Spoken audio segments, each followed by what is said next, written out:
Every time I killed someone, I left the male lead's name at the scene.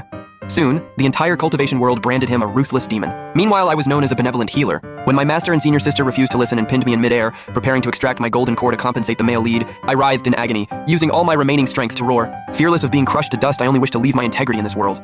As I finished, a surge of righteous energy erupted from within, shielding me. The crowd erupted in shock. How is this possible? Only a true Confucian sage can summon such heavenly righteousness. Could he really be suffering a grave injustice? Yet my senior sister ignored it all and slapped another charge on me. You wretch! As a disciple of Sword Peak, how dare you dabble in Confucianism? What is your defense? I had no time for her. Staring at the swirling righteous energy, a spark of hope ignited in my heart. If the poem worked, couldn't the knowledge from my past life save me? With that thought, I drew my sword and recited aloud. 10 years of sharpening a sword, its frosty edge yet to be tested. As rain fell, the phantom of a peerless swordsman appeared behind me. I swung my hand, and in an instant, boundless sword energy tore through the sky. Han Yan, who had pressured me the most, took the brunt of it, flying backward in sheer terror. In his eyes, my cultivation was merely built on pills. How could I strike a blow he couldn't even block? What shocked him even more was that I would attack him at all, given that the old Tang Yilin was once completely devoted to him. Wenshu nearby shouted urgently, "Fifth junior brother, stop this madness. After your punishment, senior sister will surely plead for you." I glanced at him expressionlessly, my sword energy gathering once more. But just then, an irresistible voice echoed. "Do you still not realize your mistake?" I looked up and sneered. I simply lost. A mistake? What mistake did I make? My only mistake was not being strong enough, nothing more. Master Yu King's eyes turned cold. Without another word, he pressed down with his palm, and I was slammed heavily into the ground. My golden core slowly detached from my body. As I watched in fury, it drifted toward the side, straight into the room of the male lead, Ruan Bunning. My body could no longer hold on. With my final effort, I lifted my eyelids to memorize the patterns on their sect robes. From now on, anyone wearing these clothes will die. Consumed by rage and resentment, my consciousness faded into darkness. Meanwhile, cheers erupted all around. "Great! The youngest junior brother is saved!"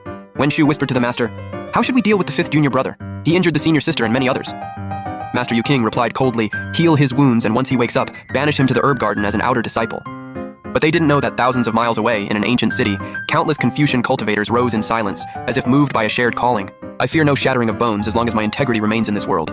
Which great sage could have written such a masterpiece? The poem is filled with sorrow, every word sharp as a sword. Could it be that they suffered a grave injustice? An elderly man with white hair muttered to himself, "The path of Confucianism hasn't seen a true talent in years. I cannot let this genius be stifled in the cradle. It seems this old man must come out of retirement." Long after, in the herb garden of the Qianyuan sect, I carefully examined the soul-nurturing technique before me. 240 years, barely enough. Just then, a grinning young man ran over and handed me 2 small bags. "Senior brother Bai, here are this month's hunger-suppressing pills and snacks. Please check them." I took them, weighed them in my hand, and glanced at him. Ever since my golden core was carved out 2 months ago, I've been stuck in this dilapidated outer courtyard. My external wounds have healed, but the internal ones still ache from time to time. The steward Li Fang fears my past status and never dares to make me work, terrified that I might one day make a comeback and settle the score. But 2 months have passed, and no one from Sword Peak has come to see me. The resources I received this month are 30% less than last month. It's not hard to imagine that things will only get worse. I curled my lips slightly. Little Li, learning to play both sides now? His smile stiffened, but he quickly regained his composure. "What are you saying, senior brother? It's always been this amount. Last month was just a settling-in allowance. If you don't work in the future, I'm afraid that." I didn't respond, instead asking, "What is your cultivation level now?" He puffed out his chest, looking proud. 7th level of Qi refining. In the Qi refining stage, we're still just mortals. A tiny bit of spiritual energy is gone after casting a few minor spells. I gave him a genuine smile. "Midnight tonight, meet me at the back mountain." Thinking I was going to teach him some spells, Li Fang nodded eagerly. "Junior brother, if you have any trouble in the future, just come to me." I pointed to a tree nearby. "First, help me chop down this tree."